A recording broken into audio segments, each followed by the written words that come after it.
Hawker যারা রাস্তার মাঝখানে দাঁড়িয়ে ব্যবসা করে, এটা কি ব্যবসার জায়গা?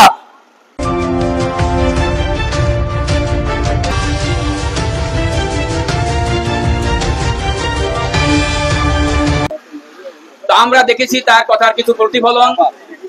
দিনের বেলায় ফুটপাত সেখান থেকে থাকে না, তবে রাত্রে সেখানে ভ্রাম্যমান ব্যবসায়ীরা বসে ব্যবসা বাণিজ্য করেন, এতে রাস্তার যানজট হয়। বিশেষ করে সিলেটের মধ্যে কালীঘাট, মহাজনপট্টি এবং লালদিঘির পার, এই তিনটি জায়গায় আমরা দেখেছি ব্যবসায়ীরা তাদের দোকানের মালামাল, দোকানে তো ব্যবসা বাণিজ্য করেনি, রাস্তার সামনে তারা মাল নিয়ে রাখেন। দুই পাশে ব্যবসায়ীরা, দোকানদাররা এমন ভাবে মালামাল রাখেন যাতে গাড়ি ঘোড়া চলতে পারে না, যানজটের সৃষ্টি হয়। বিগত সময় দেখেছি আমরা ভ্রাম্যমাণ আদালত যখন যায় তখন তাদের সেই রাস্তায় ফুটপাতে যে মালামাল গুলো রাখা হয় সেগুলো দোকানে উঠিয়ে নেন, আবার চলে যাওয়ার পর আবার সেই একই অবস্থায় রাস্তায় তারা মালামাল রাখেন। এভাবে একটা রাজধানী সিলেট আধ্যাত্মিক নগরী চলতে পারে না। আমরা জেলা প্রশাসক মহোদয় সহ সিলেটের প্রশাসনকে বলবো, কালীঘাট, মহাজনপট্টি এবং লালদিঘির পারে ব্যবসায়ীরা সঠিকভাবে ব্যবসা করুক, কিন্তু রাস্তা আটকিয়ে যেন না করতে পারে, এই জন্য আপনি ব্যবস্থা নেবেন। কিং ব্রিজ, এখানে আজকে আমরা দেখলাম, প্রতিদিনই দেখি, বিশেষ করে আজকে যখন দক্ষিণ সুরমা থেকে আসতেছি তখন দেখলাম এইটা ফুল জনসাধারণ মানুষ চলাচল করবে, কিন্তু এখানে ফুটপাত দুই পাশে এমন ভাবে বসছে, এমন ভাবে তারা ব্যবসা বাণিজ্য শুরু করছে, মনে হয় যেন একটা মিনি সুপার মার্কেট। এটা সাংবাদিকরা দেখছেন, এবার সাক্ষাৎকার নেন, তারা চলে যান, আবার এসে বসেন। এই ফুটপাতে হকারদেরকে কারা বসান? প্রশাসন এদেরকে চিহ্নিত করতে হবে। এদেরকে তাদের অনেকে জিজ্ঞাসা করছি, বলছে আমাদের এক নেতায় আমাদেরকে বসাছে, তাদেরকে দৈনিক 200 টাকা দিতে হয়, 500 টাকা দিতে হয়। এরা কারা? আমি প্রশাসনকে বলবো, জেলা প্রশাসন সহ এই সিটি যারা নিয়ন্ত্রণ করেন তারা দেখবেন বিষয়টা, যাতে এই পুলের মুখে অর্থাৎ এই ব্রিজ থেকে এই ধরনের হকাররা না বসতে পারে। তাহলে হকারদের অবস্থা কি হবে? তাদের জন্য পুনর্বাসন ব্যবস্থা করা হোক। তারাও এই ব্যবসা দিয়ে তাদের সংসার চলে, তাদের বাচ্চাদের, ছেলেদের লেখাপড়া খরচ চালান। তাদেরকে যেন অবহেলার পাত্র না বলা হয়। তাদেরকে আপনারা একটা ব্যবস্থা করুন, পুনর্বাসনের ব্যবস্থা করুন, এবং এই ব্রিজটি যেন এভাবে বিশৃঙ্খল ভাবে না থাকে, এভাবে হকার মুক্ত থাকে, পরিষ্কার পরিচ্ছন্ন থাকে। অর্থাৎ ডিসি অফিস থেকে কালেক্টর মসজিদ পর্যন্ত এর রাস্তার পাশে সিএনজি, 2-3টা সিএনজি রাস্তার পাশে থাকে। পুলিশ তাদেরকে সরাতে পারে না। দেখলাম সেনাবাহিনী 2টি গাড়ি আসলো, পিকআপ, তারা নামলো এবং এই সিএনজিদেরকে সরিয়ে দিল এবং তাদেরকে এক পাশে নিয়ে গেল। তখন রাস্তা কিছুটা নিয়ন্ত্রণ হলো। এই মানববন্ধনে পরিষ্কার যে কথা, আসলে প্রকৃতপক্ষে আমাদের সিলেটের যে যানজট, এটা ঢাকার যানজট নয়, ঢাকার যানজট আর সিলেটের যানজট সমান নয়। এখানে যদি পরিকল্পিত ব্যবস্থা নেওয়া হয় তবে এই যানজট মুক্ত হবে, কিন্তু এখানে বাধা কারা প্রথমে বুঝতে হবে। আমার কথা হচ্ছে, প্রথম বাধা হচ্ছে যারা হকার, যারা রাস্তার মাঝখানে দাঁড়িয়ে ব্যবসা করে, এটা কি ব্যবসার জায়গা? ফার্স্ট ওয়ার্ল্ডে হলে ওদের ফাঁসি দিত, কোন ওয়ার্ল্ডে এরকম নেই। রাস্তার মাঝখানে ওরা কি করে? ব্যবসা করে। আজকে আমাদের ক্রিম ব্রিজ দেখেন, সেখানে একটি ঐতিহ্য, 100 বছরের ঐতিহ্য, আর সেখানে কি হচ্ছে? কাজির বাজার হয়ে গেছে। এটা কি মেনে নেওয়া যায়? আজকে কোথায় আমরা? আমাদের এই পরিস্থিতি কেন?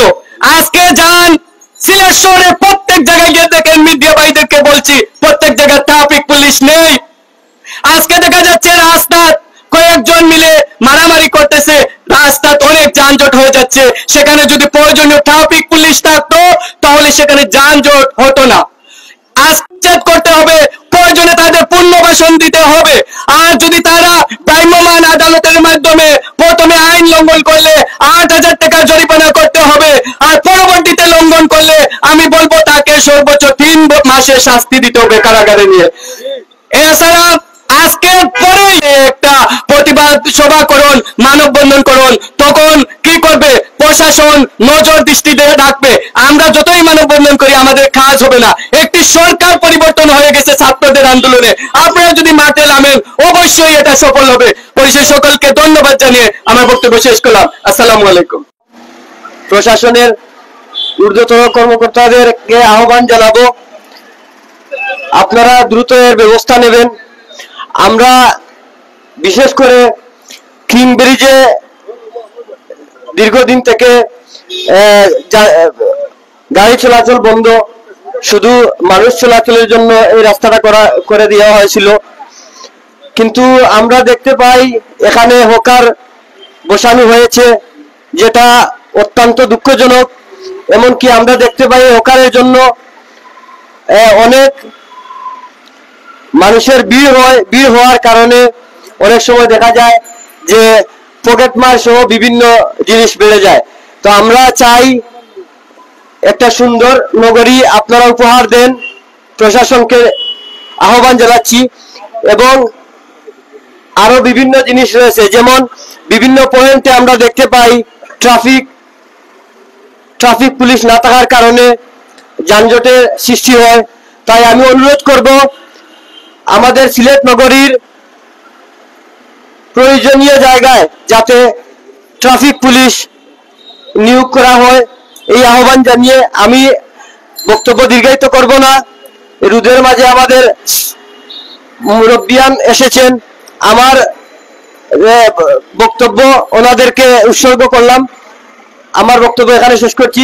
আসসালাম। পরিচ্ছন্ন, ক্লিন এবং বসবাস উপযোগী শহরে পরিণত করতে চাই। আমরা যদি আজকে প্রশ্ন করি আমাদের এই শহর কবে দখলদারিত্ব এবং প্রশাসনের উদাসীনতা শেষ হবে, তার উত্তর কি আমরা পাবো? আমাদের মনে হয় না তার উত্তর আমরা পাবো। আমাদের এই সিলেট শহর বর্তমানে বন্দর থেকে চুয়াট্টা পর্যন্ত সিলেটের গুলিস্তানে পরিণত হয়েছে। আমরা দেখি আমাদের সিলেটের প্রবেশ মুখ কিং ব্রিজের উপরে দখলদাররা দখলদারিত্ব শুরু করেছে। কোনো ব্যক্তিগত, কোনো রাজনৈতিক, কোনো মানববন্ধন বা কোনো উদ্যোগে নয়, এটি সিলেটের নগরবাসীর একটা যৌক্তিক দাবি আদায়ের জন্য।